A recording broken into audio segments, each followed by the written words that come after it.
ব্যক্তিগত নিরাপত্তা ও সাম্প্রতিক ঘটনার অনুসন্ধানে বৈষম্য বিরোধী ছাত্র আন্দোলনের দুই সমন্বয়ক সার্জিস আলম ও হাসনাত আব্দুল্লাহকে নেওয়া হয়েছে ডিবি হেফাজতে। শনিবার সন্ধ্যায় এ তথ্য নিশ্চিত করে পুলিশ।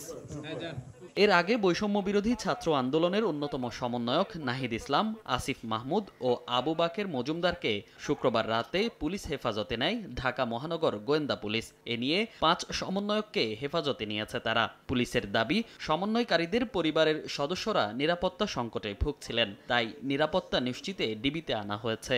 বিভিন্ন জায়গাগুলিতে তারা ফেসবুকে তারা নিরাপত্তাহীনতার কথা বলছিলেন। এটা আমাদের দায়িত্ব, তাকে সেফটি সিকিউরিটি দেওয়া আমাদের কাজ। কোঠা সংস্থার আন্দোলনের নেতাদের সাথে অন্যান্য নেতৃবৃন্দের, বিশেষ করে মিয়া গোলাম পারোয়ার, তারপরে নুরু সহ অন্যান্য নেতৃবৃন্দের কী কথা হয়েছে, এটা একটু আমরা জানতে চাওয়ার জন্যই তাদেরকে জিজ্ঞাসাবাদ করব।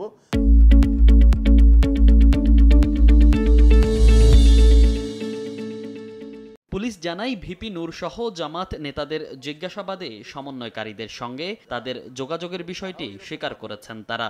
ভিপি নূরের জবানবন্দির ভিত্তিতে আন্দোলনের সময় তাকে ৪ লাখ টাকা দেয়া এক নেতাকেও গ্রেফতার করেছে পুলিশ।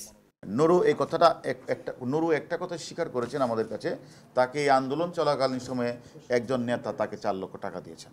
আমরা সেই নেতাকেও ডেকে এনেছি, সেই নেতা বলছে হ্যাঁ আমি দিয়েছি। এখন বাকিটা কী জন্য দিয়েছেন এটা আমরা সমন্বয়কারীদের সাথে তো নুরুর আমরা ডিজিটাল প্রুফই পেয়েছি আমরা। এ বিষয়ে তদন্ত এখনো চলছে বলে জানান অতিরিক্ত কমিশনার।